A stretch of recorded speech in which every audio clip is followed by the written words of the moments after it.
मैं तो अपना जीवन लगभग 2/3 जी चुका हूं। बाकी तो पता भरोसा तो कल का भी नहीं है, लेकिन हाँ, अगर मैं भारत की सामान्य आयु के हिसाब से देखूं तो 2/3 जी चुका हूं। आप 1/3 वाले हैं, तो आपके जीवन में बड़े फैसले बाकी हैं। अधिकांश की शादी भी शायद नहीं हुई है, आप लोगों के ना चेहरे ही बता रहे हैं, आपके चमक रहे हैं ना अभी। तो आपको बड़े फैसले करने हैं, और फैसला करना हर दौर में मुश्किल था, आज के दौर में सबसे मुश्किल है। तो कुछ सावधानियां कि जब आप फैसला करें जिंदगी में तो किन सावधानियों को बरतें ताकि गलतियां कम से कम हो। गलतियां उसके बाद भी होंगी, कौन है जो गलती नहीं करता है फैसले में? सब करते हैं, आप भी करेंगे, पर गलतियां कम हो, सही फैसले ज्यादा हों। मेरे एक फेवरेट दार्शनिक हैं Jean Paul Sartre, French philosopher हैं। उनके दर्शन का सार अस्तित्ववाद कहते हैं, एग्जिस्टेंशियलिज्म कहते हैं। उसका सार ये है कि अपनी जिंदगी की कहानी हम लोग खुद लिखते हैं, और किस चीज से लिखते हैं? अपने फैसलों से लिखते हैं, निर्णयों से लिखते हैं। आपने किसी परिस्थिति में क्या फैसला लिया, इससे आपके जीवन की आगे की कहानी लिखी जाएगी। इसलिए मुझे लगता है कि टॉपिक थोड़ा सा महत्वपूर्ण है, तो इसका नाम रख लेते हैं निर्णय। सही निर्णय लेने में क्या क्या सावधानियां होनी चाहिए, बेसिक सी बात इतनी सी है। जब आपके मन में कोई सवाल है तो सवाल पूछिएगा, पहले मैं अपनी बात रखता हूं, फिर आप सवाल पूछिएगा। जब भी कोई निर्णय लेने की प्रक्रिया में आप उतरते हैं, सबसे पहला स्टेप क्या है?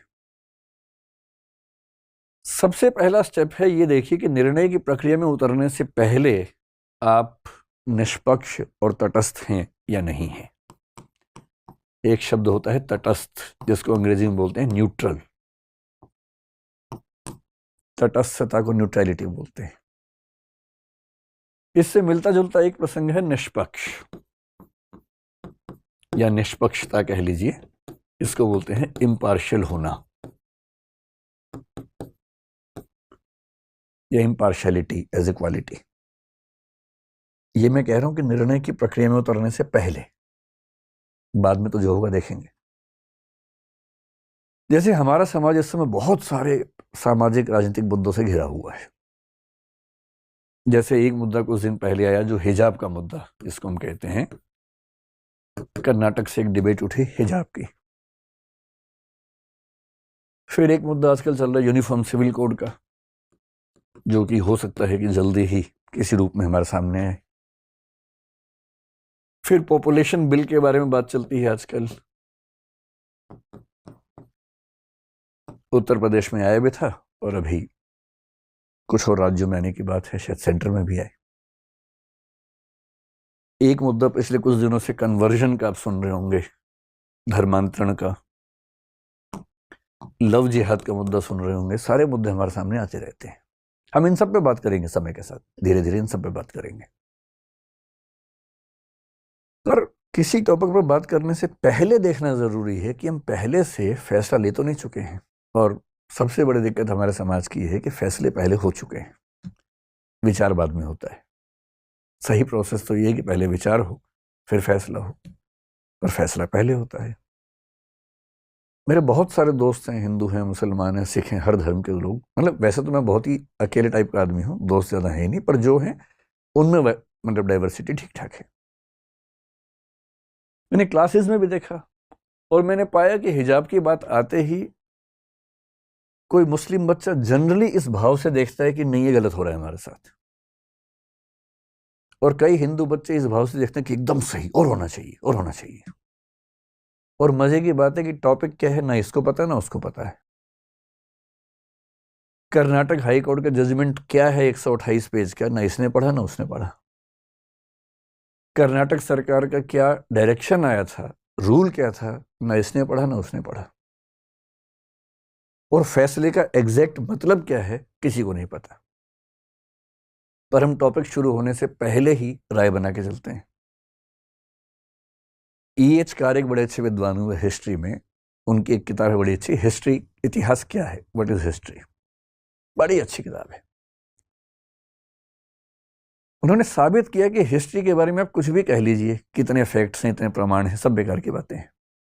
अंततः इतिहासकार के दिमाग में जो बैठा हुआ है वो साबित वही करता है। इसलिए मार्क्सिस्ट हिस्टोरियन लिखेंगे तो आप पाएंगे सबके निर्णय लगभग एक जैसे आते हैं, और जो नेशनलिस्ट हिस्टोरियंस हैं उनके फैसले एक जैसे आते हैं हमेशा। किसी हिस्टोरिकल फिगर को लेकर सोच लीजिए, अकबर की बात कर लीजिए, औरंगजेब की बात कर लीजिए, एक धारा के फैसले हमेशा एक से आएंगे, दूसरी धारा के फैसले हमेशा एक से आएंगे। ऐसी माइंडसेट से अगर हम चलेंगे, और हमारी यूनिवर्सिटीज में भी तो यही होता है। बहुत रोचक बात है, यूनिवर्सिटीज में टीचर्स बटे हुए हैं कि ये मार्क्सवादी है, ये भाजपाई है। और मैं सोचता हूं कि जो आदमी देश को पढ़ाने की जिम्मेदारी संभालता है यूनिवर्सिटी में, वो एक विचारधारा से बंध कर चीजों को देखने का आदी कैसे हो सकता है? उसके अंदर इतना वैचारिक साहस क्यों नहीं है कि किसी मुद्दे पर मेरी विचारधारा से बेहतर राय किसी और विचारधारा की भी हो सकती है? ये साहस क्यों नहीं है? और इसलिए जो बात यूनिवर्सिटीज तक में मिस होती है तो समाज में तो कहां से आएगी? विश्वविद्यालय का तो काम है समाज को सही दिशा देना, वही नहीं है तो समाज में कहां से आएगी? पहले कोशिश कीजिए न्यूट्रल होने की, तटस्थ होने की, कि मुद्दे को समझने से पहले ना मैं इस तरफ हूं ना मैं उस तरफ हूं। हिजाब की बात है, मुझे नहीं पता, मैं पहले स्टडी करूंगा पूरा, स्टडी करने के बाद मामला ठीक लगेगा तो मैं कहूंगा हाँ ये ठीक है, गलत होगा तो बोलूंगा गलत है, पहले क्यों फैसला करूं? ये तो बहुत बेसिक सी बात है। न्यूट्रलिटी ही जब रियल सिचुएशंस में आती है उसको बोलते हैं निष्पक्षता, impartiality in the specific situations.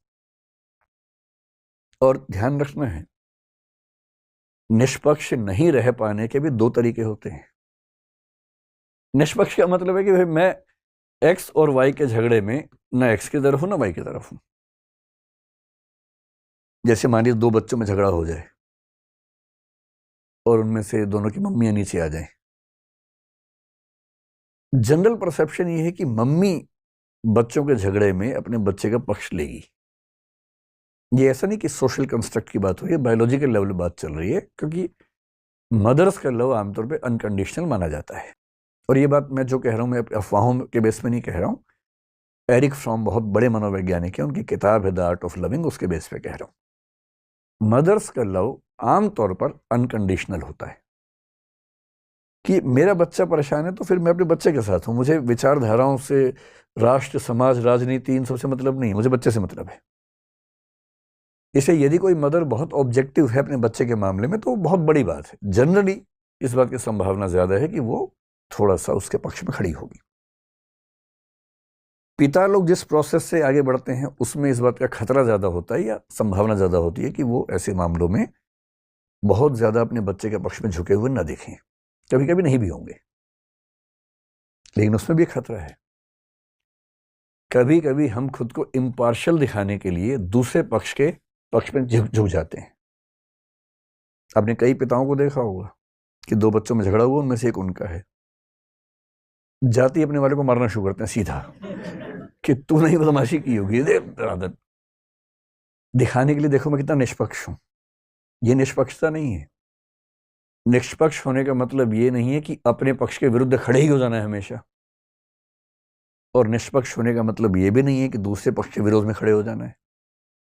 जाके सुनना है, दोनों बच्चों की बात सुननी है कि हाँ बेटे तुम बताओ क्या पर्सपेक्टिव है, तुम बताओ क्या पर्सपेक्टिव है, उसके बाद जो सही फैसला हो करना है।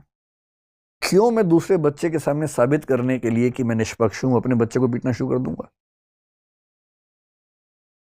इसलिए जब भी किसी मुद्दे पर बहस करनी हो ना, आपके सामने फैसले आएंगे कि शादी इससे करूं कि इससे करूं। पहले से नहीं बना लेना दिमाग में, पहले सब बातों को जान लेना है। निष्पक्ष रहिए, तटस्थ रहिए, सब पक्षों को जानिए, फिर फैसला कर लीजिए।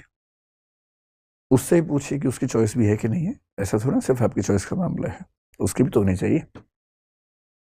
तो ये पहला स्टेप है कि आप जब किसी प्रोसेस में उतरें तो पहले कोशिश कीजिए कि राय पहले से ना बनी हो, क्योंकि फैसला पहले कर लिया फिर तो बेकार की बात है ना। फैसला पहले ये कि हिजाब तो होना ही चाहिए, फिर आपने विचार करना शुरू किया और आप ढूंढ रहे हैं चुन चुन के वो तर्क जिससे वही साबित हो जाए जो पहले ही आपके मन में साबित हो चुका है। फिर काहे का आप विचार विमर्श कर रहे हैं? ये पहला स्टेप है। अब आगे बढ़ते हैं। अब इसकी नंबर 2 हो गई यहां से, ठीक है। तो जब हमें शुरुआत का प्रोसेस समझ में आया, अब प्रोसेस ये है कि जब हम जजमेंट की तरफ बढ़ेंगे तो हमें क्या क्या जानना है उस मुद्दे पर फैसला करने से पहले।